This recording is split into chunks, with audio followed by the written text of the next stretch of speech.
Good afternoon everyone. Hello. चलिए, क्या audio video clear है?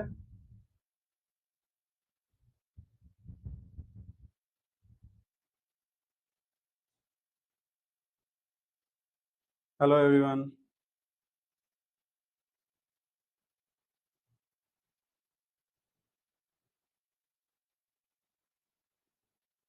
एवरीथिंग ओके और नॉट?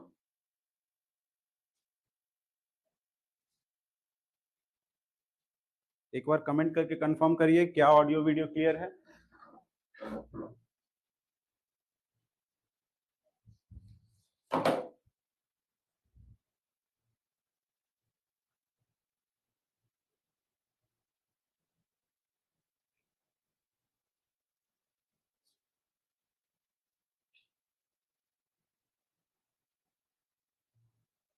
चलिए, इतना टाइम क्यों लगता है कमेंट करने में?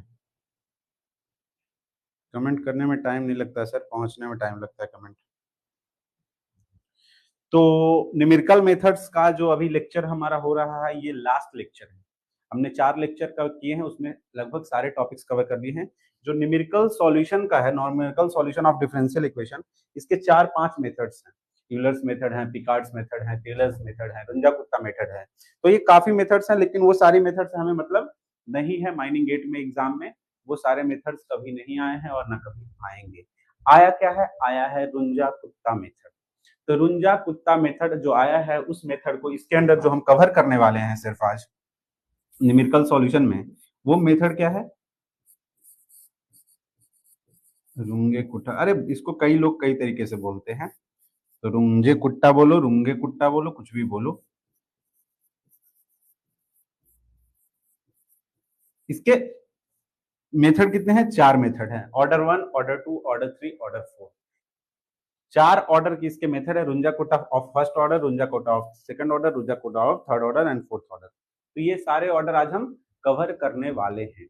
ये अगर कवर करने के बाद कुछ समय बचा तो हम न्यूमेरिकल मेथड्स पे कुछ सवाल कर लेंगे, सिम्पसन के ऊपर कुछ सवाल कर लेंगे, या फिर गेट 2024 में सिम्पसन के ऊपर सवाल आया है वो कर लेंगे, या फिर ट्रेपेजॉइडल के ऊपर कुछ सवाल कर लेंगे। क्लियर है क्या? Yes yes. न्यूमेरिकल मेथड्स का आज लास्ट लेक्चर है। न्यूमेरिकल मेथड का आज लास्ट लेक्चर है। मैथमेटिक्स इज, मतलब समझो कि इंग्लिश अगर नहीं आ रहा है तो मैथमेटिक्स आज खत्म हो जाएगा, ऐसा है कहानी। और कुछ एक आध कुछ छोटा मोटा टॉपिक है जो मैथमेटिक्स का रह गया है, उसको मैं कभी करवा दूंगा, जो कि इंपॉर्टेंट नहीं है। बेसिकली इसमें हमको क्या पढ़ना है? रुंगे कुट्टा मेथड, यही बस पढ़ना है आज की क्लास में। और साथ ही साथ कुछ क्वेश्चंस करने हैं। इसके ऊपर भी एक क्वेश्चन करेंगे जो गेट 2011 में सिर्फ और सिर्फ एक क्वेश्चन आया है अभी तक। रुंगे कुट्टा के ऊपर सिर्फ और सिर्फ एक क्वेश्चन आया है, जो कि गेट 2011 में आया है। तो चलिए फर्दर प्रोसीड करते हैं अपने लेक्चर की ओर। टॉपिक लगा लीजिए। इसमें देखिए, इसमें क्या मैंने बताया, इसके अंदर numerical solution of differential equation equations के इसके 4-5 मेथड्स हैं। Euler's method, Picard's method, Taylor's method, Runge Kutta method, और एक दो मेथड हैं। तो वो सारे मेथड्स हमें कोई मतलब नहीं है, हमें सिर्फ और सिर्फ मतलब है रुंजे-कुट्टा मेथड से। इससे भी अगर आप मतलब नहीं रखना चाहें तो नहीं रखें, क्योंकि इसका सवाल अभी तक सिर्फ और सिर्फ एक बार आया है, वो भी सबसे टफ वाला आया है। मतलब सवाल आप एग्जाम में नहीं कर पाओगे, पर्याप्त समय इस सवाल के लिए नहीं दिया गया है जैसा कि सवाल आया था। चलिए, तो सबसे पहले आप हेडिंग लगाइए, रुंजे कुट्टा मेथड। न्यूमेरिकल सॉल्यूशन पढ़ रहे हैं, मेथड क्या है? Runge कुट्टा method.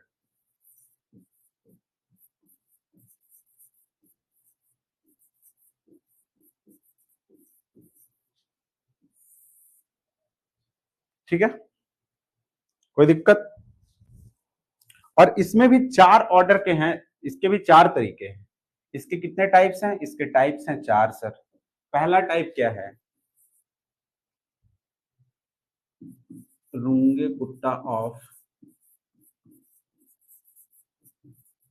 Of first order.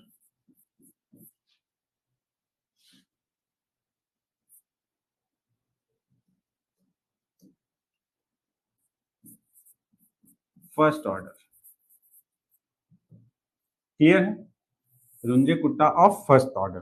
तो ये क्या लिखवा रहे हैं कुछ समझ में नहीं आ रहा है। देखो कहानी है ऐसा कि ये जो बेसिकली हम पढ़ रहे हैं आपको यहां समझ में आना चाहिए, numerical solution of differential equation. ये जो मेथड है ना, ये अभी हम इसके पहले क्या पढ़ रहे थे, इसके पहले जो हम पढ़ रहे थे वो पढ़ रहे थे न्यूमेरिकल इंटीग्रेशन। बट अभी क्या पढ़ रहे हैं, डिफरेंशियल इक्वेशन का जो सॉल्यूशन का आपने तरीका पढ़ा था लीनियर डिफरेंशियल इक्वेशन में।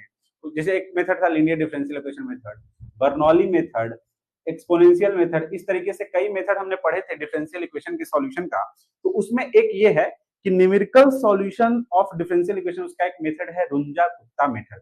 ये बेसिकली आप सोच रहे होंगे कि सर ये तो डिफरेंशियल इक्वेशन का है बट इसमें क्यों पढ़ा रहे हैं, क्योंकि इसमें मामला है अप्रोक्सीमेशन का, क्योंकि इसमें मामला है आपका कांस्टेंट्स का। इसमें क्या है, आपको कई तरह के कांस्टेंट्स हैं और उसको अप्रोक्सीमेशन है कि स्टेप लेना है। जैसे कि इंटरपोलेट, एक तरीके से यहाँ पे आप लिख सकते हो कि ये पार्ट है हमारा इंटरपोलेशन का, इंटरपोलेशन।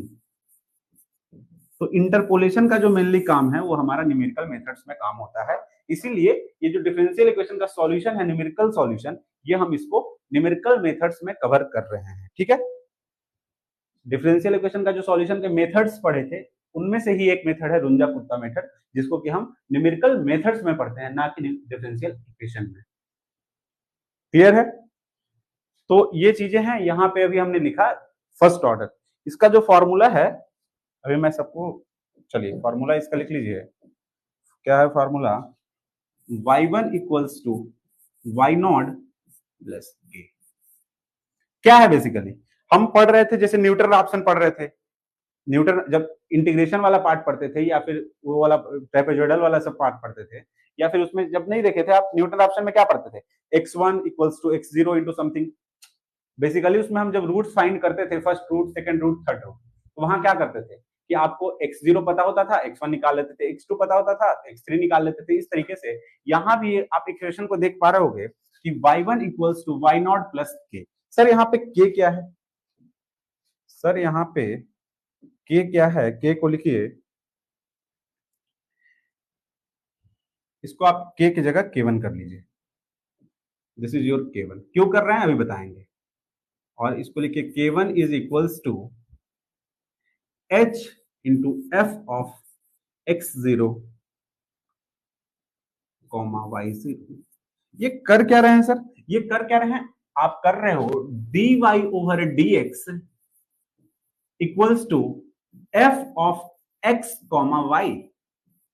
ऐसा कोई फंक्शन है, ऐसा कोई डिफरेंशियल इक्वेशन है जिसका कि आप सॉल्यूशन निकालने का कोशिश कर रहे हो, जिसका कि आप सॉल्यूशन निकालने का कोशिश कर रहे हो। और ये जो है बेसिकली ये आपको यहाँ पे जो एफ एक्स कॉमा वाई है वही यहाँ पे लिखा हुआ है, वही चीज यहाँ पे भी लिखा हुआ है। तो सर यहाँ पे एक्स कॉमा वाई है, यहाँ एक्स नॉट वाई नॉट है, क्योंकि हम यहाँ पे k1 निकाल रहे हैं इसलिए x0 y0 लिए हैं। ठीक है, इस तरीके से जब k2 हम लिखेंगे, जब हम k2 लिखेंगे, अभी नहीं लिखेंगे आगे लिखेंगे, तो हम क्या लिखेंगे, जब सम कांस्टेंट k मल्टीप्लाइड होगा या कुछ भी होगा, बट जो फंक्शन हम यूज करेंगे वो f of x1 comma y1 use करेंगे। समझ में आया क्या, k1 यूज कर रहे हैं तो x0 y0, k2 यूज कर रहे हैं तो इस जरिए से। अभी घबराने का कोई बात नहीं है, सवाल करेंगे सब क्लियर हो जाएगा। जो 2011 का सवाल है उसको करेंगे, वो ऑर्डर 4 का सवाल है, और बहुत ही मतलब टफ नहीं, कैलकुलेटिव सवाल बोल सकते हैं। क्लियर है क्या? तो यहां पे हमने लिख दिया कि जो हमारा k1 है, k1 is something like h into f of x not comma y not. और ये क्या है बेसिकली, ये क्या है, ये डिफरेंशियल इक्वेशन है, और उस डिफरेंशियल इक्वेशन में x नॉट y नॉट आपको डाल देना है। और यहां से देख पा रहे हो आप, ये है सर, इसमें y नॉट क्या है, y नॉट बेसिकली क्या है कि आपको कंडीशन, या तो इनिशियल कंडीशन दिया रहेगा कि x जो इनिशियल x पे इनिशियल y क्या है, या x नॉट पे y नॉट क्या है, तो वही y नॉट है यहाँ पे। और ये k1 क्या है, k1 यहां से निकल गया, तो आप यहां से y1 अप्रोक्सीमेट कर सकते हो, और ये आपका हो जाएगा फर्स्ट ऑर्डर का। क्लियर है क्या, ये फर्स्ट ऑर्डर का, अभी सवाल करेंगे तो क्लियर हो जाएगा। और इसमें एक पॉइंट लिख लो, ट्रंकेशन एरर ये बस ऐसे याद करने के लिए, याद हुआ तो ठीक है, नहीं तो कोई बात नहीं, एग्जाम में डायरेक्टली पूछ सकता है। ट्रांजैक्शन एरर ऑफ ऑर्डर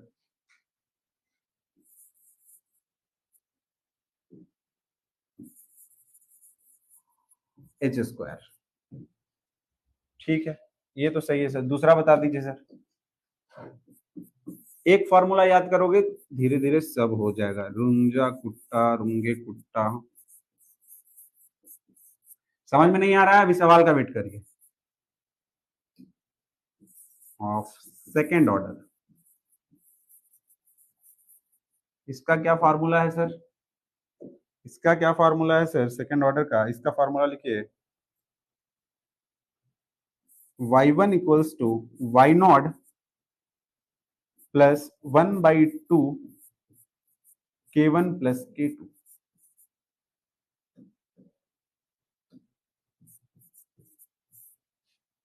अब यहाँ पे क्या है सर? k1 तो आपको पता है, k1 आपको पता है sir, k1 is your h into F of x0 comma y0, और k2 जो है आपका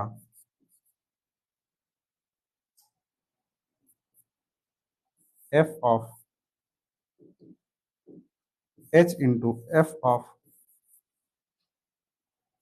x not plus h comma Y not plus k1। क्या लिख रहे हैं सर, समझ में नहीं आया। h कहां से आ रहा है सर ये?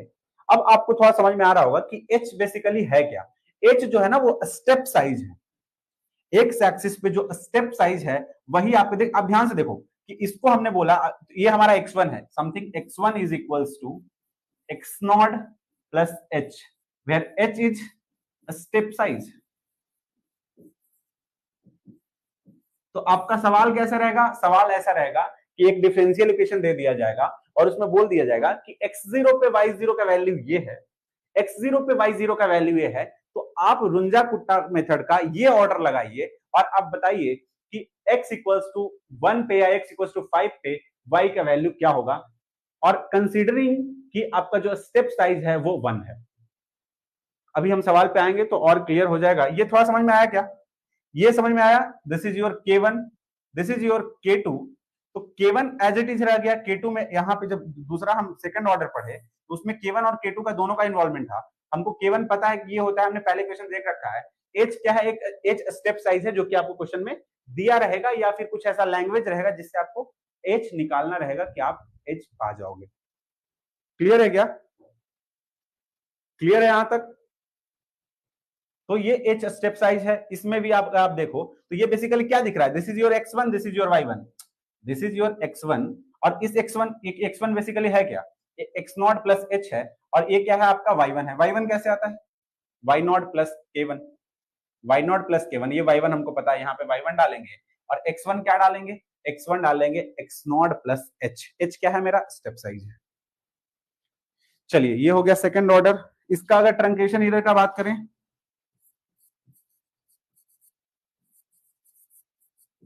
Truncation error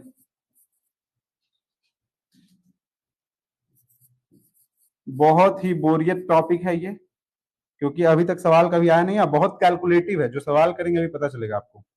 truncation error of order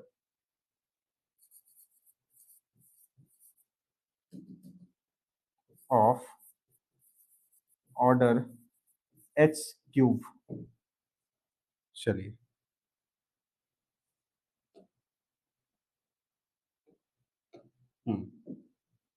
अगला है क्या क्या किया? ऑर्डर 1, ऑर्डर 2, तीसरा रूंगे कुट्टा ऑफ ऑर्डर 3। ठीक है, इसमें क्या है सर? इसका फॉर्मूला ही बता दीजिए। y1 बेसिकली क्या कर रहे हैं ये आपको पता होना चाहिए। हम आपको y1 हर किसी में y1, हम बेसिकली क्या कर रहे हैं? सॉल्यूशन ढूंढ रहे हैं। क्या कर रहे हैं? हम डिफरेंशियल इक्वेशन का सॉल्यूशन ढूंढ रहे हैं। तो हमको इनिशियल कंडीशन y नॉट दिया रहेगा, उसी मेथड से हम सॉल्यूशन ढूंढ रहे हैं। इसमें क्या है? y1 is equals to y not plus 1/6 k1 plus 4k2 plus k3।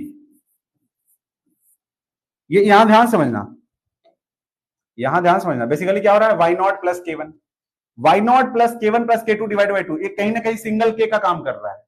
k1 plus k2 हो तो गया, लेकिन बट डिवाइडेड बाई 2 है तो एक सिंगल k का काम कर रहा है। उसी तरीके से k1 प्लस 4k2 प्लस, तो ये तो 4 ये हो गया, एक ये और एक ये, तो टोटल 6 हो गया, डिवाइडेड बाई 6 हो गया। तो ये कहीं ना कहीं एक इक्विवेलेंट k जैसा कुछ होता है। अगर आपसे कोई बोले कि ऑर्डर 3 का इक्विवेलेंट क्या क्या होता है, अगर कोई पूछ दे एग्जाम में कि find equivalent k of third order Runge Kutta, third order Runge Kutta, तो आप के इक्विवेलेंट ऑफ थर्ड ऑर्डर जब लिखोगे तो आप यही लिखोगे कि हमें पहले k1 चाहिए प्लस 4 k2 चाहिए प्लस k3 चाहिए डिवाइडेड बाई 6। ये हो गया इक्विवेलेंट के, ये हो गया आपका, ये हो गया आपका इक्विवेलेंट के for third order Runge कुट्टा। Equivalent के सेकंड, इसके लिए क्या हो गया, अगर यहां पे लिखे कोई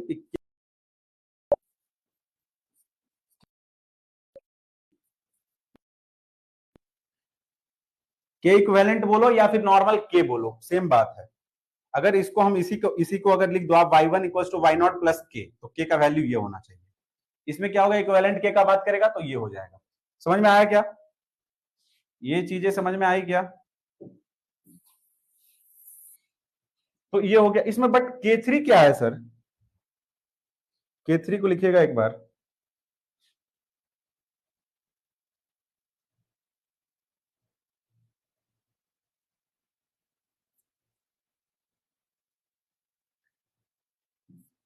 k3 इज इक्वल्स टू, यहां बहुत कहानी है, k1 h f x not comma y not, ध्यान से समझना। मतलब अगर एग्जाम में आ जाए तो ये बहुत कम ही चांस है कि आप वहां बना करके आ पाओगे। h f x not plus h by 2, but syllabus में है तो पढ़ाना तो है, y not plus k1 by 2। क्या कर रहे हो सर, ये क्या कहानी लिख रहे हो sir, h into F of x not plus h comma y not plus k dash. अब k डैश क्या आ गया सर यहाँ पे, h into F x not plus h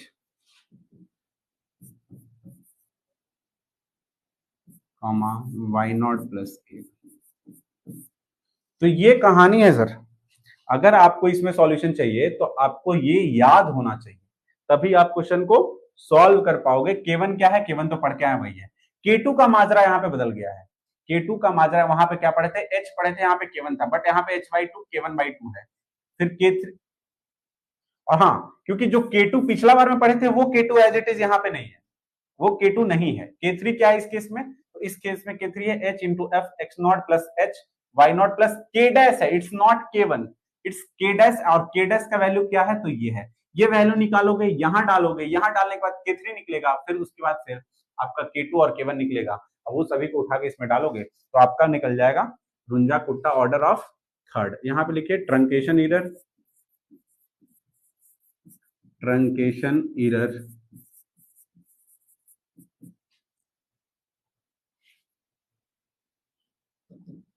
truncation error of order h to the power 4, एक power high रहता है, simple. अब last हम पहुंच रहे हैं अपने स्टेप पे,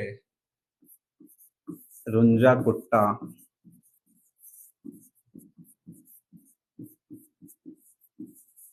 ऑफ ऑर्डर 4, या फोर्थ ऑर्डर लिख दो, फोर्थ कोई मतलब नहीं है ज्यादा। अब इसमें कहानी लिखो, पहले क्या है, y1 इज इक्वल्स टू होता है sir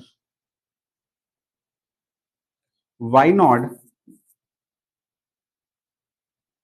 plus 1 by 6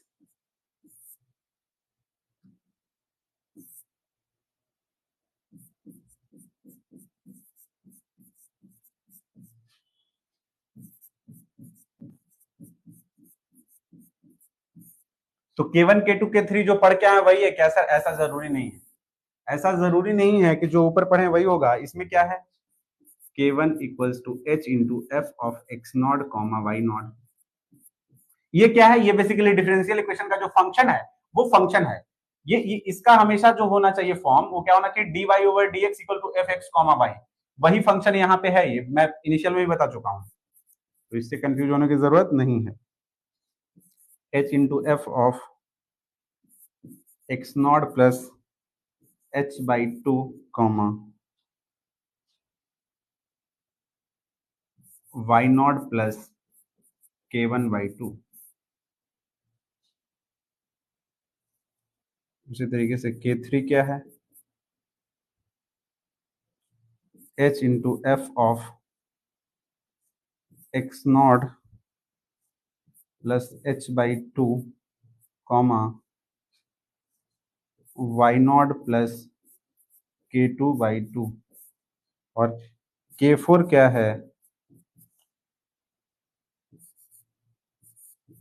h into F of X not plus h comma Y not plus K3।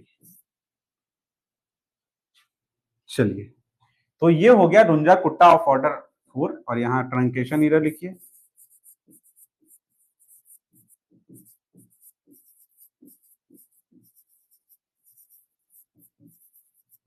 अब बोलोगे सर ये तो आपको भी याद नहीं, हमको कैसे याद होगा? तो बिल्कुल आपको ये चिंता होना चाहिए कि आपको कैसे याद होगा। इसमें कुछ ऐसा ट्रिक भी नहीं है कि आप ऐसे याद कर लो। ये चीज आपको ध्यान रखना है कि इसके बीच का सबका जो सम आना चाहिए वो 6 टाइम्स के आना चाहिए, ताकि 6 से डिवाइड करने पे इक्विवेलेंट आ जाना चाहिए। तो h टू द पावर 5। तो ये हो गया रुंजा कुट्टा ऑफ ऑर्डर 5। क्लियर है क्या? चलिए, कई लोग को बहुत बोरियत लग रहा है कि ये क्या लिखवा रहे हैं, कुछ समझ में नहीं आ रहा है। सवाल अभी करेंगे, सब समझ में आ जाएगा। अभी सवाल का बारी आ गया है, और सवाल जो है वो गेट 2011 माइनिंग के पेपर का सवाल है, जो कि आपको नेक्स्ट पेज पे देखने को मिलेगा। ठीक है,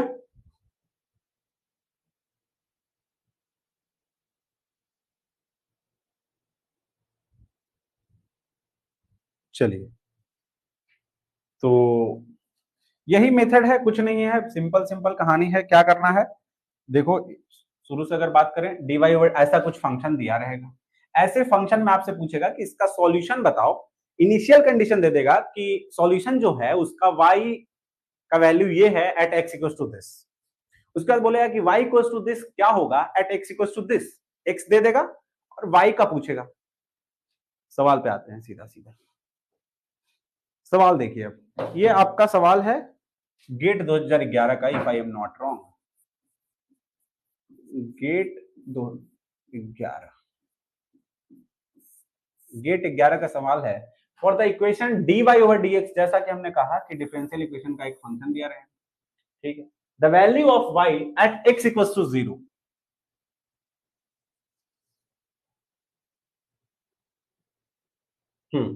ये आपसे पूछा जा रहा है।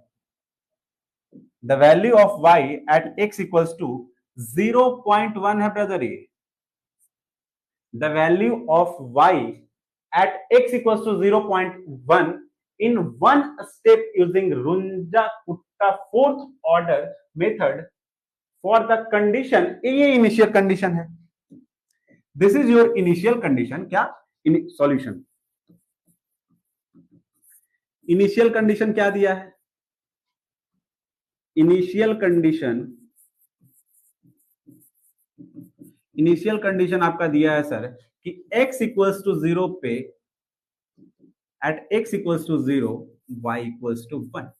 ये आपका इनिशियल कंडीशन है। पूछ क्या रहा है, find y at x equals to 0.1, और क्या बोल रहा है एट x। देखो अब ध्यान समझना, x इक्वल्स टू 0 पे आपको दे दिया है, यहां से यहां बढ़ गया, ये यहां से यहां बढ़ गया। कितना स्टेप लेना है सर?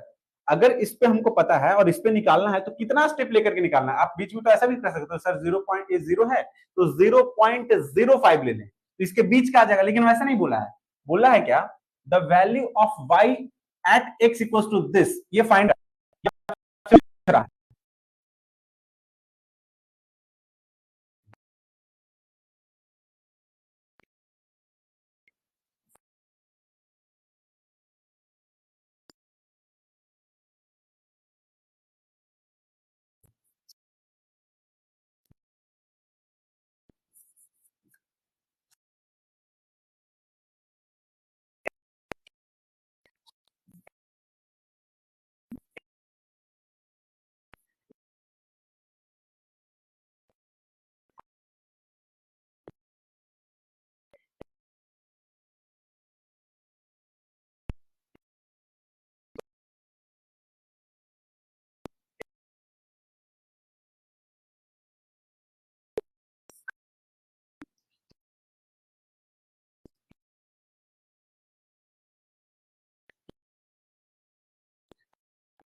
ये यहां देखिए x1 equal to x0 plus h, x0 equal to 0, h equal to 0.1 हो गया। क्यों हो गया? क्योंकि एक स्टेप का बात किया है तो वो 0.1 हो गया। तो आपको h यहां पे पता चल गया, x0 आपको पता चल गया, y0 आपको पता चल गया। बेसिकली क्या है? This is your y0। x0 पे जो वैल्यू है वो y0 है। तो ये इनिशियल कंडीशन से आपको ये बेसिकली y0 भी पता चल गया, दिस इज योर y0। तो मैं आपको हिंट दे रहा था सब कुछ का कि कैसे कैसे इसको प्रोसीड करना है। तो ये आप क्वेश्चन से ही देख के हमने ये सब चीजें निकाली है। अब इसके सॉल्यूशन का बात करें तो इसका फॉर्मूला वही सब आपको K1 K2 K3 K4 आपको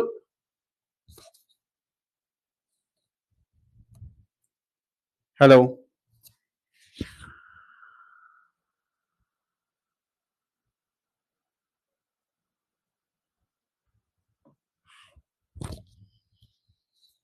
हेलो हेलो हेलो क्या वॉइस नहीं आ रही क्या?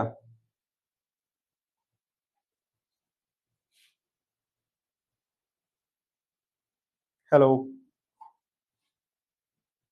ओके, पता नहीं कहाँ चली जाती है बीच में वॉइस। वॉइस बीच में कहाँ चली जाती है? अब क्लियर है क्या? पूरा कट जाता है, थोड़ा थोड़ा करता है?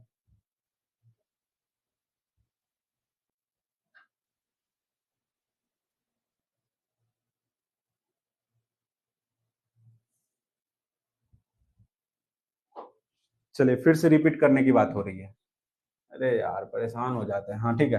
तो ये सवाल है, इस सवाल में अगर हम इनिशियल कंडीशन की बात करें तो हमको हमने पहले ही बोला था कि एक आपको डिफरेंशियल इक्वेशन का इक्वेशन दे देगा और इनिशियल कंडीशन दे देगा। इनिशियल कंडीशन क्या है? इनिशियल कंडीशन है हमारा x इक्वल टू 0 पे y इक्वल टू 1 है, x इक्वल टू 0 पे y इक्वल टू 1 है। This is x not, this is y not. Means आपको x नॉट पता है, आपको y नॉट पता है। क्लियर है? उसके बाद क्या बोल रहा है कि आपको द वैल्यू ऑफ y, ये y बताना है। कहां पे बताना है? At x equal to 0.1। आपको y का वैल्यू बताना है एट x इक्वल टू 0.1। अच्छा ठीक है, x इक्वल टू 0 पे वैल्यू दे दिया है सर और x इक्वल टू 0.1 पे y का वैल्यू पूछा जा रहा है। अच्छा तो कितने स्टेप में इसको इंटरपोलेट करना है सर? कितना स्टेप में करके वहां पहुंचे? तो कह रहा है इन वन स्टेप, एक स्टेप आपको लेना है और वहां पहुंच जाना है। स्टेप के बारे में अगर मैं बात कर रहा था तो क्या बताया था कि x1 equal to x not plus h, x1 equal to x not plus h। Basically ये स्टेप साइज था, ए चीज आवर स्टेप साइज। तो x1 equal to x not plus h, x not क्या है हमारा? 0 है।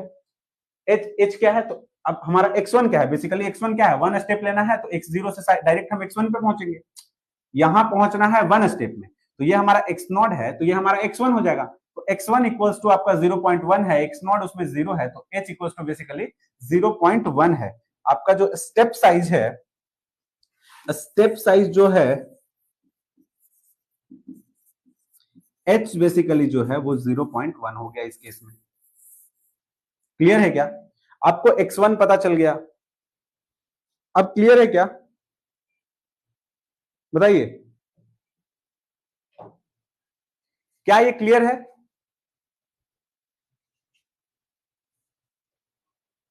अरे इसको जो हमने इस क्वेश्चन से जो डेटा निकाल करके यहाँ पे जो कुछ भी लिखा है आपको कि एक्स नॉट हमको पता है। देखो अगर मैं यहां लिखूं कि हमारा एफ एक्स कॉमा जो वाई हम पढ़ते थे बार बार, ध्यान समझना, F of X comma Y जो बोलते थे वो हमारा क्या है? बेसिकली ये है 2x plus 3y। X not equals to क्या है? 0 है। वाई नॉट इक्वल्स टू क्या है? 1 है। x1 इक्वल्स टू क्या है? 0.1 है। y1 क्या है? पूछा जा रहा है। यही है ना कहानी? यही कहानी है। h इक्वल्स टू क्या है? h इक्वल्स टू क्या है? 0.1 है। यहां तक सबको समझ में आया? यहां तक सबको समझ में आया? यस और नो? बताइए। और ये स्टेप साइज हमने ये कैसे निकाला? आपको बता दिया कि यहां से एक स्टेप में जाना है। बेसिकली इसका निकालने का तरीका क्या हो सकता है? निकालने का तरीका ये हो सकता है कि जो आपका x दिया हुआ है, x final minus x initial divided by number of steps, h equals to, इसको आप क्या करोगे? x फाइनल आपका क्या है? 0.1। कहां पहुंचना है आपको? 0.1 पे। माइनस x इनिशियल क्या है? x इक्वल्स टू 0 पे 0 है। नंबर ऑफ स्टेप क्या है? 1 है। तो ये बेसिकली 0.1 आ गया ना h का वैल्यू। तो ये ही चीज मैं यहाँ पे भी लिखा हूं, सेम चीज है, उससे कोई फर्क नहीं पड़ेगा। अगर 4-5 स्टेप रहे तो आपको ऐसे ही करना है। यहां तक कोई दिक्कत तो नहीं है। ये जो हमने यहाँ पे रिजल्ट निकाला है, ये जो हमने यहाँ पे रिजल्ट निकाल के लिखा है आपके लिए, इसमें किसी को कोई परेशानी तो नहीं है। ये हमको पता करना है, और रुंजा कुट्टा का ऑर्डर 4 लगाना है हमको। K1 K2 K3 K4 का फॉर्मूला हमने ऑलरेडी लिख रखा है, तो हम इसको सॉल्व कर पाएंगे, ऐसा मुझे उम्मीद है आप सभी से। क्या सॉल्व करेंगे? चलिए, तो अब एक एक करके हम अगले पेज पे चलते हैं, और सबसे पहले हम क्या करेंगे, सॉल्यूशन का सबसे पहला पार्ट अपना करेंगे। पहले तो आप K1 K2 K3 K4 निकाल लो। K1 क्या होता था सर? K1 क्या होता था? कुछ तो बताए थे, HF ऑफ x0, y0, ऐसा कुछ बताए थे सर आप। क्लियर है? H हमको पता है सर 0.1 है। F X comma Y into 2x था सर, तो x0 लेना है, तो x0 क्या है सर? 0 प्लस 3। y क्या है सर? y का वैल्यू 1 है sir at x equals to 0। तो क्या ये आपका 0.3 आ गया सर? किसी को कोई आपत्ति है बताइए।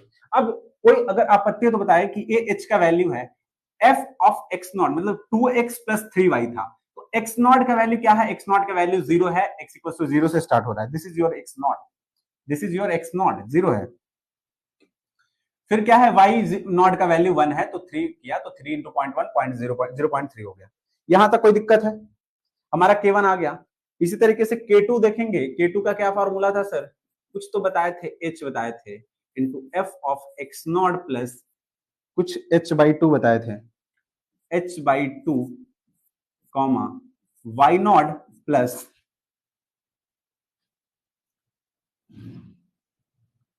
K1/2 ये बताए थे सर। अब इसको अगर मैं इसको यहां पे करना चाहूं, ध्यान समझिएगा, h हमको पता है सर 0.1, h हमको पता है sir 0.1 into F of X not plus h/2। तो x नॉट क्या है? 0 है, h/2 मींस 0.05। ध्यान समझिएगा, 2 इंटू 0.05, ये बेसिकली क्या है? ये आपका x क्या है? x नॉट प्लस h/2 है। This is your x not plus h/2। x not is 0, h/2 is 0.05। इसी तरीके से 2x प्लस 3y, y का वैल्यू क्या है इस केस में? तो ये है हमारा टोटल y का वैल्यू। तो y का वैल्यू है y0 is 1 and k/2 that is 0. k यहां k1/2, तो 0.15, तो इंटू 1.1 इंटू 1.15। आप इसको जब सॉल्व करोगे तो आपका जो आंसर आएगा निकलने के बाद, वो आई थिंक बहुत ही कैलकुलेटिव है, और वो आएगा 0.355। अब ये जो है ना, गेट का एग्जाम का सवाल है, माइनिंग का, सोच लो, ये जो है वो गेट का एग्जाम का सवाल है। और इसी तरीके से K3 निकालेंगे, F of X not plus h/2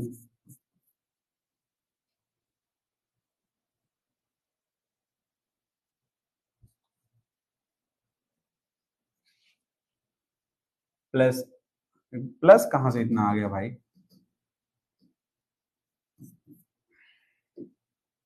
plus h/2 comma y not plus क्या था? K3 का फॉर्मूला कुछ अलग था क्या? हाँ, फोर्थ ऑर्डर में क्या था K3? K2, हाँ, h/2। तो this is your h/2 and K2/2। K2/2, K2 क्या है हमारा? K2 ये आया है। समझ लो कितना कैलकुलेशन था। तो इसीलिए मैं बोलो कि ये टॉपिक अगर आप स्किप भी कर दोगे तो कोई दिक्कत नहीं होगा। तो ये जब आप सॉल्व करोगे तो आएगा 0.1 इनिशियल में, ब्रैकेट को एक ही ब्रैकेट लगाना है, अंदर में क्या करना है? x0 plus h/2। तो x0 आपका क्या है? x0 आपका 0 है, h क्या है? 0.1, 0.1 डिवाइडेड बाई 0 पॉइंट आपका 5 आ जाएगा। तो ये आ जाएगा 0.2, लिख दो, यहां पे आ जाएगा 0.05। h/2 है ना बेसिकली, यहाँ पे 3 इंटू क्या है? 3y। तो y क्या है आपका? y है, y नॉट का क्या है? y नॉट 1 है, और K2/2 क्या होगा? तो K2 आपका ये है, तो 1 प्लस K2/2, तो K2 है हमारा 0.355 डिवाइडेड बाई 2। इसको जब आप सॉल्व कर लोगे तो ये आपका आंसर हो जाएगा and this is your K3। और K3 का जो आपका वैल्यू आने वाला है वो आने वाला 0.36325। मिला लीजिएगा एक बार कैलकुलेशन। अगला क्या है, हमको K4 भी निकालना है सर। K4 का फॉर्मूला क्या है, H into F of X not plus H comma, यही है ना। K4 का फॉर्मूला क्या है, हाँ, y not plus K3, y not plus K3 0.1 X not plus H, H है 0.1, 2 into 0.1 plus 3 into Y, Y not क्या है 1 है, K3 क्या है हमारा, K3 1 है, ये है, ये आएगा 1.36325 and this is your K4 and this is equals to K4 का जो आपका वैल्यू है क्या है, K4 0.3609, this is your K4। तो अब आपको सिंपल लगाना है क्या, आप लगा सकते हो यहां पे y1 is equals to Y not plus कहानी, जो K का कहानी था बेसिकली वो आपको लगाना है।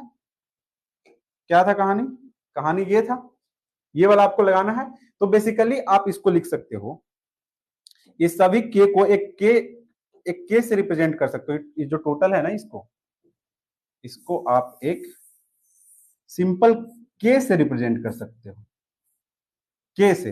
तो आप इसको लिख सकते हो, ध्यान समझना, कोई दिक्कत नहीं होना चाहिए। अब ये K बेसिकली क्या है, तो K आपका निकालने का तरीका जो है, K का क्या था, यहां देखिए K आप कैसे निकाल सकते हो, K1 2 2, हाँ 1 2 2 1। तो ये यहाँ पे क्या करना है, K1 plus 2K2 plus 2K3 plus K4 divided by 6। तो यहां से आपका निकल के आएगा, ये जो आप जब सॉल्व करोगे तो ये आपका क्या वैल्यू आने वाला है, ये K का जो वैल्यू है एग्जैक्टली अच्छा K4 का वैल्यू अलग था, हमने K4 ये, हाँ इसको सही कर लो। ये जो है ना बेसिकली 0.3609, ये आपका इसका इक्विवेलेंट है और ये वैल्यू है जो अलग है, इसको सही करो। ये वैल्यू कुछ अलग है, ये है 0.428975, 0.428975। सर पूरा क्लास चला गया, गीत में ऐसा सवाल कैसे आ सकता है। तो ये सवाल जो है वो आया था, और यहां से लिख सकते हो कि y1 is equals to Y not क्या है 1 है, K का वैल्यू हमारा क्या आया है 0.3609 and this is equals to 1.3609 is your answer. और ये MCQ क्वेश्चन में ये सवाल आया था। चलिए, ये समझ में आया कि नहीं आया, दिस इज योर आंसर, ये आपका हो गया आंसर।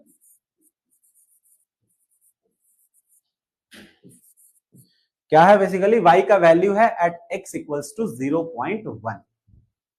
क्लियर है, समझ में आया कि नहीं आया। देखो सिर्फ समझ जाओ, कभी कभी आसान सवाल भी आ सकता है इस पे।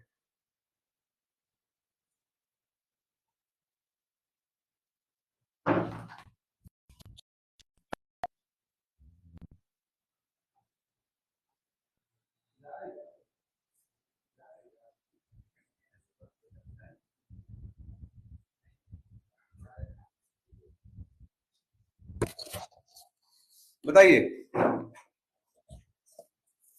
अरे बताओ भाई,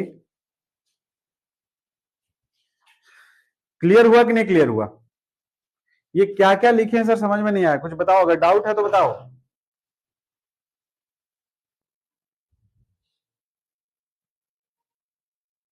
अरे डाउट है तो बताओ भाई, नहीं तो एक दो सवाल करते हैं सिमसन उमसन पे और क्लास को आज खत्म करते हैं, और हम डिक्लेयर करते हैं कि हमारा मैथमेटिक्स का सिलेबस कंप्लीट हो चुका है।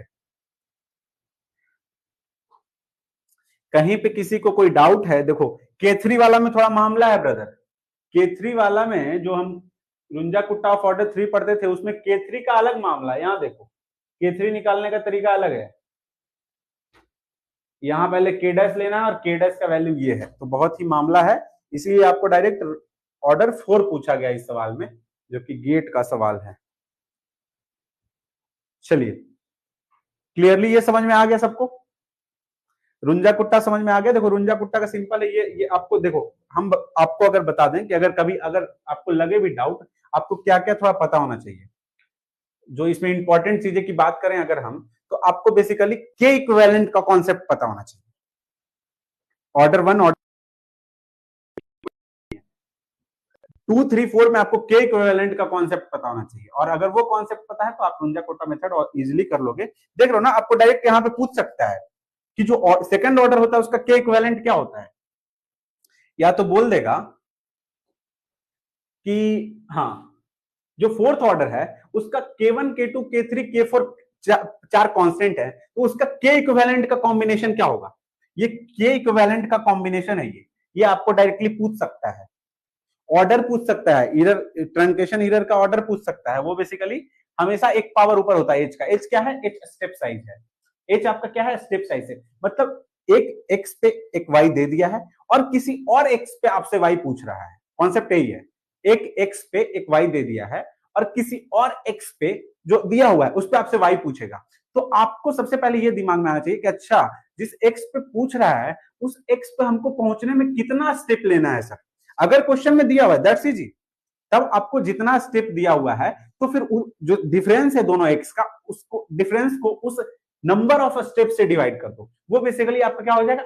Step size. मतलब x इक्वल टू 1 पे y इक्वल टू 1 दिया हुआ है और x इक्वल टू 10 पे आपसे y पूछ रहा है, तो आप कहोगे ना कि सर इंटरपोलेशन जो हम कर रहे हैं स्टेप बाय स्टेप, कितना स्टेप में वहां तक पहुंचना है। तो अगर कोई बोले कि आपको 10 बार में पहुंचना है तो 10 माइनस 1 डिवाइडेड बाई 10 करना है। मतलब हर एक स्टेप साइज आपका 0.9 का होगा। 0.9 इंटू 10 स्टेप, देन आप 9 से आगे इंक्रीज कर जाओगे। बट इस केस में क्या था, इस सवाल में आपको क्या बोलता कि x इक्वल टू 0 आपका पहला वो था इनिशियल x नॉट वैल्यू, और x इक्वल टू 0.1 पे आपका y का वैल्यू पूछ रहा था। स्टेप कितना लेना था? 1 लेना था। इसलिए हमारा जो h का वैल्यू था वो एज इट इज 0.1 हो गया। समझ रहे हो ना? Direct difference 0.1 minus 0 is equal to 0.1, और वही आपका h का वैल्यू हो गया था, दैट इज स्टेप साइज। तो हमको नहीं लगता है कि कोई भी ऐसा इसमें टर्म है जो आपको समझ में नहीं आ रहा होगा। क्लियर है क्या? क्लियर है क्या? चलिए बताइए जल्दी से। 2024 का एक सिम्पसन का सवाल था, शायद वो हम नहीं की, क्योंकि सिम्पसन तो हम कल ही पढ़े हैं, तो 24 का सिम्पसन का सवाल कर लेना चाहिए हम लोगों को। बताइए। और अभी जो है ना ओवर टाइम ड्यूटी करना, मतलब पढ़ाई करना शुरू कर दीजिए, क्योंकि अब फॉर्म आ गया, आप नहीं पढ़ेंगे तो कब पढ़ेंगे। देखिए गेट 2024 का सवाल है, ये हमारा मैथमेटिक्स कंप्लीट हो चुका है, बस हम वो क्वेश्चन कुछ कर रहे हैं सिम्पसन के ऊपर। क्या है? गेट 2024 का सवाल है, मैग्नीट्यूड ऑफ एरर पूछ रहा है। सवाल किए हैं क्या? ये नहीं किए हैं। Magnitude of error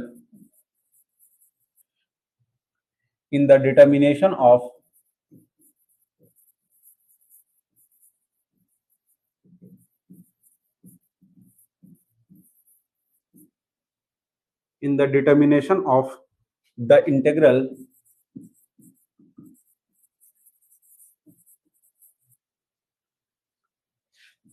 I using Simpson's one third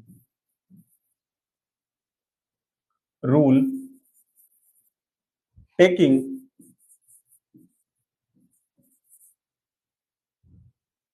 a step length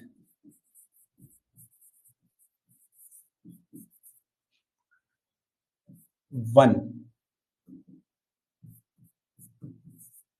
is क्या है? I is equals to integration 0 से 6 एक्स क्यूब 0 से 3 है, 0 से 3 एक्स क्यूब प्लस 6 dx। ये है आपका गेट 2024 का सवाल। चलिए सॉल्व कीजिए इसको, सॉल्व कीजिए, क्योंकि हमने सिम्पसन तो कल ही करवाया है, तो ये तो आपको सॉल्व करने आना ही चाहिए। चलिए क्या होगा प्रोसीजर, क्या होगा प्रोसीजर सर? कुछ कुछ आप बताए हैं, थोड़ा थोड़ा याद है। सिम्पसन का फॉर्मूला क्या था? सिम्पसन का फॉर्मूला, सिम्पसन में हम लिखते थे h/3। अगर मुझसे गलती होगी तो आप लोग को बताना है कि सर ये गलत लिख रहे हैं, ठीक है। उसके बाद क्या करते थे, आगे जो मल्टीप्लीकेशन होता था, तो ये चूंकि था तो यहां पे हम करते थे 4 into odd ordinates, odd ordinates. तो अब आपको यहां बेसिकली y0 y1 क्या है, तो ऑड ऑर्डिनेट्स में हमने क्या किया था, y1 plus y3 plus y5। गलती होगा तो आप बता दीजिएगा, ठीक है। 2 इंटू इवन ऑर्डिनेट्स,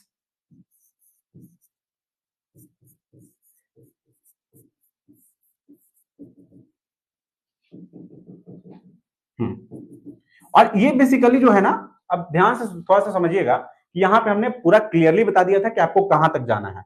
इसमें कभी yn नहीं लेना है, इसमें कभी yn नहीं लेना है, yn सिर्फ और सिर्फ यहां लेना है। ये चीज मैंने आपको कल अच्छे से बताया था। हमने टर्म्स 11 12 13 टर्म्स लेकर के हमने इसको क्लियरली आपको क्लियर कर दिया था। तो इस सवाल को देखें तो आपको समझ में आ जाए क्या बोल रहा है। अच्छा, स्टेप लेंथ 1 है, मींस आपको लेना है x इक्वल्स टू 0, 1, 2, 3, बस ये है आपका। तो कितने हो गए ऑर्डिनेट्स, 1 2 3 4 ऑर्डिनेट्स हो गए। इंटरवल क्या हो गया, एक इंटरवल, दो इंटरवल, तीन इंटरवल हो गया। अब आपको ध्यान आना चाहिए कि ऑड ऑर्डिनेट्स में हम सिम्पसन 1 3 लगाते थे। कौन सा मेथड लगाना है, ऑड ऑर्डिनेट्स। ऑड ऑर्डिनेट्स में लगाते थे, इवन में लगाते थे?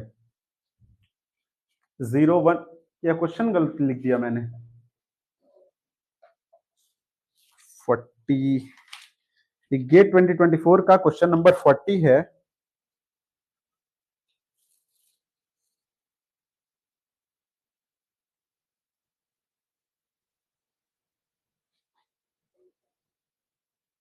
क्या था कंडीशन, किसमें लगाते थे?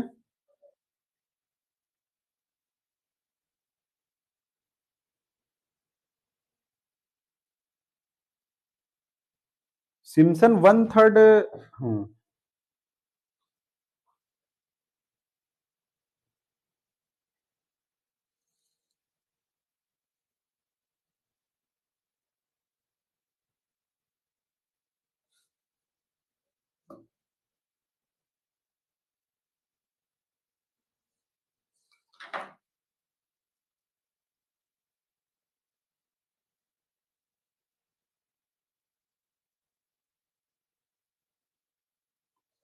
ये तो कुछ कॉन्ट्राडिक्ट कर रहा है।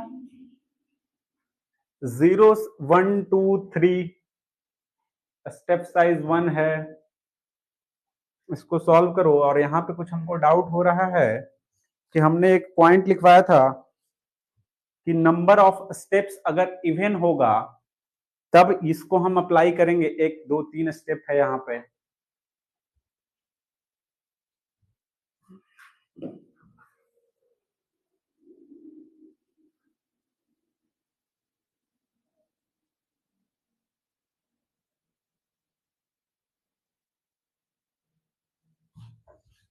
चलिए यहाँ पे जो लास्ट क्लास में हमने कुछ पॉइंट लिखवाए हैं उसमें शायद हो सकता है गड़बड़ी है कुछ, क्योंकि यहाँ पे कॉन्ट्राडिक्ट कर रहा है। तो कोई तो एक, क्योंकि ये सवाल है तो सवाल तो गलत नहीं है। गेट 2024 का ये सवाल कहीं मिसप्रिंट तो कुछ नहीं है इसमें। Question number 40, magnitude of error in determination the integral I using Simpson 1/3 rule taking step length 1.1। अरे ब्रदर वही तो बताओ, क्योंकि यहाँ तो कॉन्सेप्ट ही पूरा कॉन्ट्राडिक्ट कर रहा था, गलती कैसे होगा। ये 1 से है, ये ब्रदर 1 से है, तो आपका चूंकि x का जो वैल्यू है, समझ में आया क्या? हमने कल प्रॉपर्टी हाँ बिल्कुल बिल्कुल, छविलाल ने तुरंत क्वेश्चन ही देख लिया एकदम, गुड। तो ये चीजें यहाँ कॉन्ट्राडिक्ट कर रही थी कि अगर मैं यहाँ पे 0 लिख रहा था तो 0 से 3 तक मींस 0 1 2 3, तो 4 ऑर्डिनेट्स हो जा रहे थे। और हमने कंडीशन क्या लिखवाया था कि सिम्पसन जो 1/3 रूल है वो सिर्फ और सिर्फ ऑड ऑर्डिनेट्स के लिए वैलिड है। तो 4 ऑर्डिनेट्स हो रहे थे, अभी 0 भी आ रहा था आगे, तो 4 ऑर्डिनेट्स तो इवन हो गया, तो यहाँ पे नहीं लगा सकते। और स्टेप जो होना चाहिए वो इवन होना चाहिए। तो ये हो गया 1 से 2 एक step, this is your 1 step, this is your 2 step. तो 2 स्टेप यहाँ पे हो गया। तो यहाँ पे आप सिम्पसन 1/3 लगा सकते हो, क्योंकि जो कंडीशन हमने लिखवाया था उसको सेटिस्फाई करना जरूरी है। तो ये आपका x इक्वल टू 1 2 3 आपको इस तरीके से लेना है। तो अगर आप यहां से ध्यान से देखोगे तो स्टेप साइज क्या है, 1 है। तो h का basically value h equal to क्या हो गया, 1 हो गया। तो आप इसको सॉल्व कर लोगे इजिली। तो h क्या है आपका 1/3। y0 क्या है सर, y0 में x इक्वल टू 1 डाल दो, सबसे जो लोअर लिमिट है ये यही तो है x0। This is your x0, तो x0 इसमें डालेंगे तो y हो जाएगा। तो दैट इज योर 6, 0 प्लस 6 6 हो जाएगा। प्लस yn क्या है सर, तो n क्या है 3। अरे x इक्वल टू क्या है 3y, इस पे यहाँ पे 3 डालेंगे तो 9 प्लस 6, 9 9 होगा नहीं, 27 प्लस 6, तो 27 33 प्लस अगला क्या है 4 इंटू y1, 4 इंटू y1। तो y1 क्या है सर, देखो बेसिकली y1 क्या होगा x इक्वल टू 2 पे। यहाँ इसको अच्छे से लिखता हूं, नहीं तो कई लोग कहेंगे कि सर क्या लिख दिए आप। x0 equals to 1, y0 equals to 6, x1 equals to 2, y1 equals to 8। देखो हाँ, y1 इक्वल्स टू यहाँ पे क्या होगा 8 6 14। Similarly x2 equals to, x2 क्या है अपना x0 x1 x2, 3 स्टेप है तो 3 हो गया। और y3 जो हो गया वो हो गया क्या 3 का क्यूब, 3 का क्यूब कितना हो गया ये 27 प्लस 6 दैट इज 33। तो ये आपको पता होना चाहिए। तो बेसिकली अब यहां से देखना ध्यान से, x0 लिख दिया सर, y ये फाइनल लिख दिया, y3 लिख दिया। अगला क्या है 4 इंटू वाई ऑफ 1, तो y ऑफ 1 क्या है सर 14 प्लस y ऑफ 3 नहीं लेंगे क्योंकि ये हमारा xn का काम यहां ऑलरेडी कर चुका है। दिस इज ऑलरेडी yn के टर्म में, ये जो है ये बेसिकली yn के टर्म में यहाँ पे ऑलरेडी यूज हो चुका है, इसलिए इसको नहीं लिखेंगे। तो आपको बेसिकली यहाँ पे बस यही यूज होगा, plus 2 times y2 plus y4। तो y2 क्या, इसमें तो सिर्फ y2 ही आएगा हमारा, तो y2 जो है बेसिकली हमारा x2, ये y2 है ना, हाँ ये y2 है, हाँ दिस इज योर y2। कोई फर्क नहीं पड़ेगा, y0 y1 y2 तीन ही स्टेप, तीन ही ऑर्डिनेट्स है, तो y2 हो गया। और y2 जो है हमारा ये भी नहीं आएगा, ये जो y2 है ये भी नहीं आएगा इसमें। ये चीज आपको समझ में आना चाहिए, ये क्यों नहीं आएगा, क्योंकि ये ऑलरेडी यहाँ पे यूज हो चुका है। यहाँ पे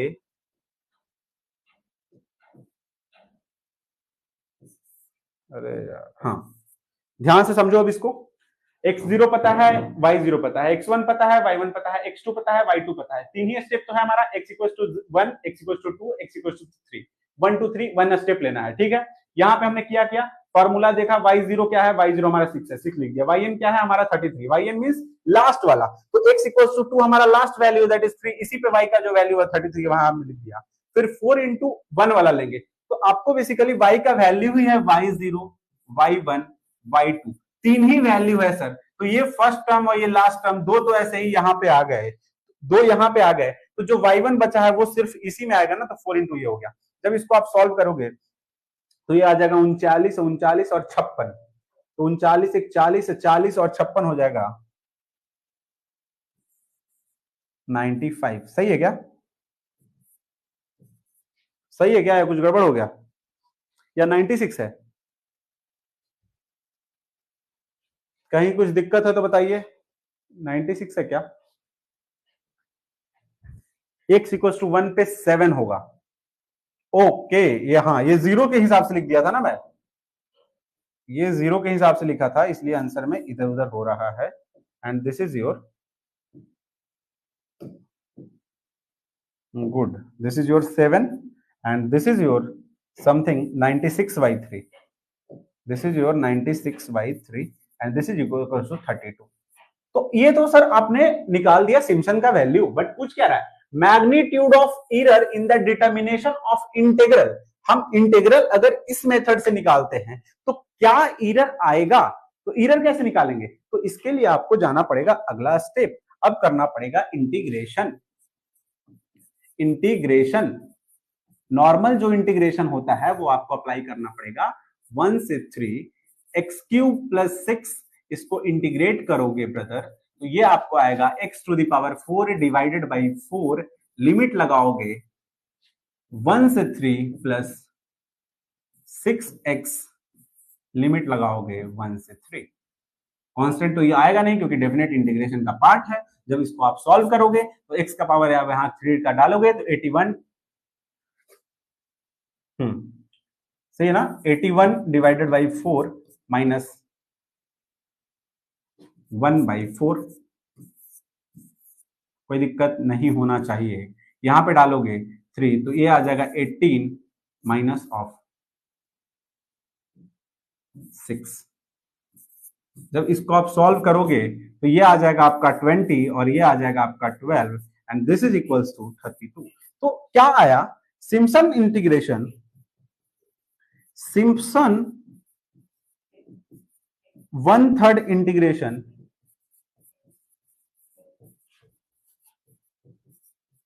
is equals to normal integration.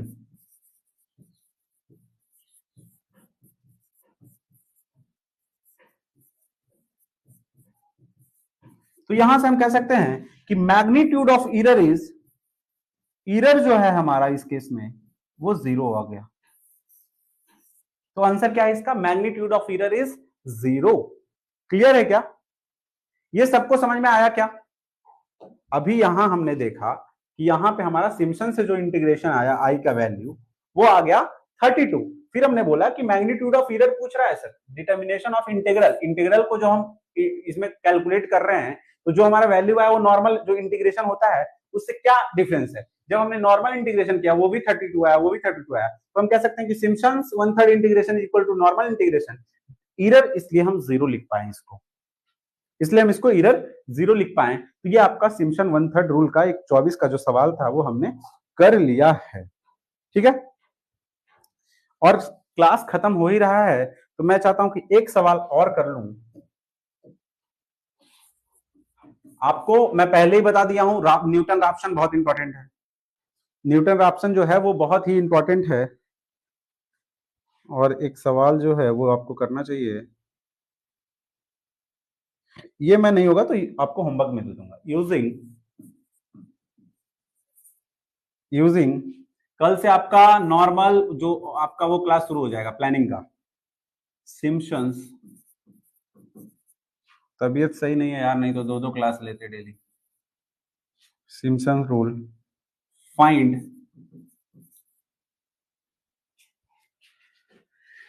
Integration 0 to 4 e to the power x dx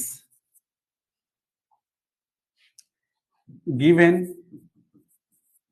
और ये गिवन नहीं भी रहेगा तो आपको एग्जाम में कैलकुलेटर की मदद से निकालना होगा, comma E1 equals to 2.78, comma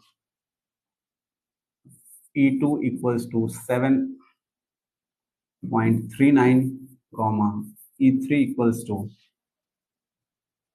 20.09, comma E4 equals to 54.6।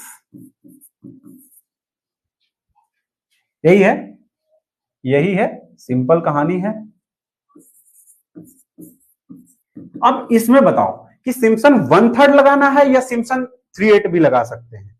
अब आपको यहां पे सिर्फ लिखा है सिम्पसन, तो आप कौन सा लगाओगे, 3/8 लगाओगे या 1/3 लगाओगे या 3/8 लगाओगे। तो सबसे पहले तो कंडीशन चेक कर लेंगे कि जो सिम्पसन 1/3 होता था सर, उसमें बोलते थे कि ऑर्डिनेट्स जो होना चाहिए वो ऑड होना चाहिए, स्टेप जो होना चाहिए वो इवन होना चाहिए। कितने ऑर्डिनेट्स हैं, एक 1 E0 पे 0 पे 1 पे 2 पे 3 पे 4 पे, तो टोटल ऑड ऑर्डिनेट्स है, मींस 5 ऑर्डिनेट्स है, मींस सिम्पसन 1/3 तो लगा सकते हैं। ऑर्डिनेट्स 5 हैं तो हम सिम्पसन 1/3 लगा सकते हैं।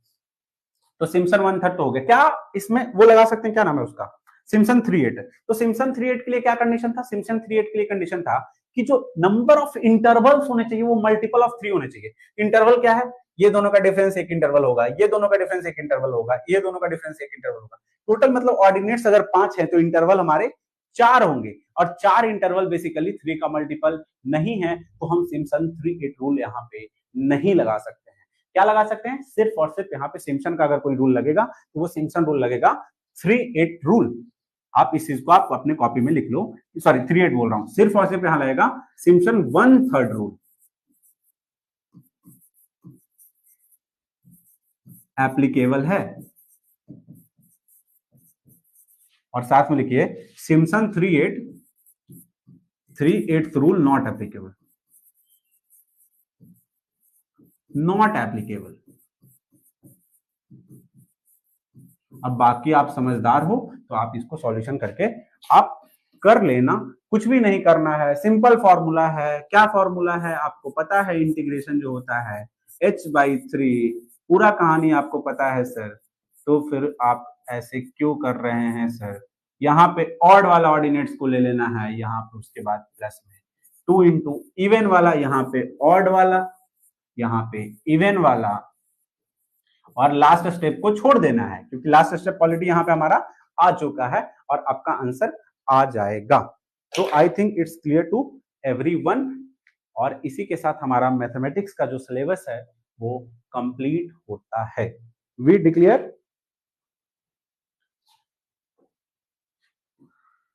थोड़ा सा सुनहरा अक्षरों में लिखा जाए, सुनहरा नहीं है तो हम रेड से ही लिख देंगे।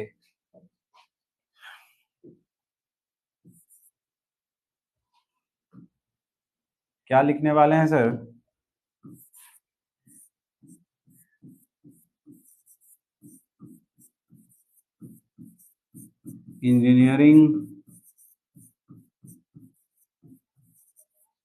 Engineering mathematics completed.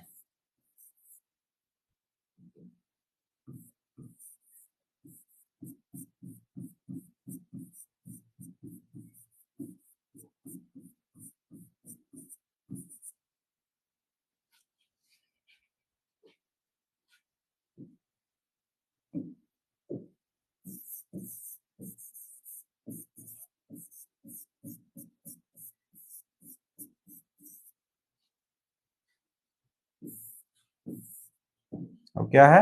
अब हमारी तरफ से आपके लिए विश है, वो विश आपको लग जाए।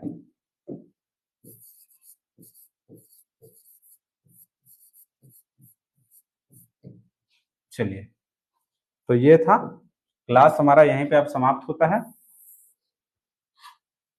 तो आप इस सवाल को लिख लीजिए और इसको सॉल्व करना चाहें तो सॉल्व भी कर सकते हैं। क्लियर है? कुछ नेटवर्क का इशू है क्या? कमेंट नहीं आ रहा है।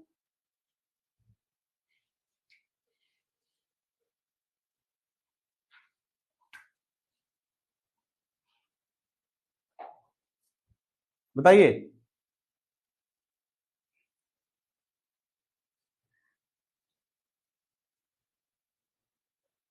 अरे बताओ भाई, नाराज हो गए क्या? कंप्लीट हो गया मैथमेटिक्स तो?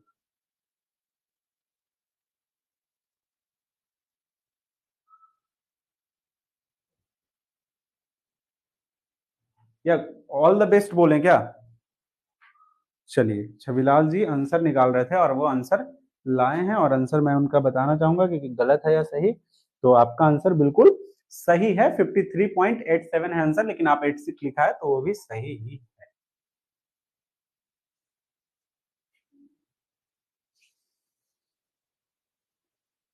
चलिए, ठीक है। तो आज की क्लास को यहीं पे मैं स्थगित करता हूं। मैथमेटिक्स आपका कंप्लीट हो चुका है और अगली क्लास में हम प्लानिंग के जो अगला लेक्चर है वहां से हम कंटिन्यू करेंगे। फैसिलिटी लोकेशन हमारा अभी नहीं हुआ है, फैसिलिटी लोकेशन और बेनिफिकेशन वाला पूरा जो पार्ट है वो रिकवरी वाला वो बचा हुआ है। उसको कवर करने के बाद हम स्टार्ट करेंगे इकोनॉमिक्स, माइन इकोनॉमिक्स। तो जल्दी से हम प्लानिंग खत्म करेंगे 2 से 3 दिन में, उसके बाद फिर आपका माइन इकोनॉमिक्स क्लास शुरू हो जाएगा हमारा। जैसे ही इकोनॉमिक्स कंप्लीट होगा वैसे ही खुशबू मैम आपका सरफेस इन्वायरमेंट और हजार्ड्स का क्लास स्टार्ट करते हैं। क्लियर है? माइन मशीनरी में क्या है ना, अभी टू बी ऑनेस्ट मैं आपको बताऊं तो अमित सर का तबियत अभी बहुत ज्यादा ही गड़बड़ है, अभी धीरे धीरे सुधार हो रहा है, तो मैं एक्सपेक्ट करता हूं कि वो सितंबर में आपका क्लास माइंड मशीनरी का लेंगे। रीजन है उनका स्थिति अभी थोड़ा सही नहीं है, ठीक है। हेपेटाइटिस वगैरह नाम का कोई है डिजीज, वही उनको हो गया है, और वो रेस्ट पे है, मतलब वो अपने एमटेक की क्लासेस भी अटेंड नहीं कर रहे हैं आईआईटी में, वो अभी बेड रेस्ट में है, घर पे है अभी। तो आप एक्सपेक्ट कर सकते हो कि नेक्स्ट मंथ मशीनरी का classes this month not possible.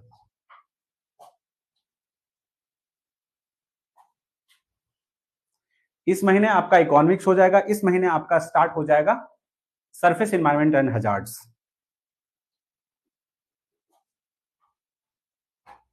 Clear है यार? ये सेव नहीं होता है यार, और सेव नहीं होता है तो दिक्कत हो जाता है भाई, बाद में परेशान करते हो आप लोग।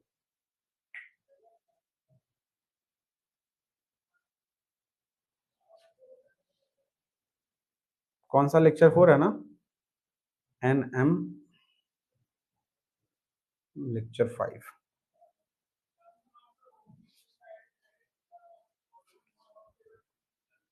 चलिए ठीक है, तो किसी को कोई कंफ्यूजन तो नहीं होगा?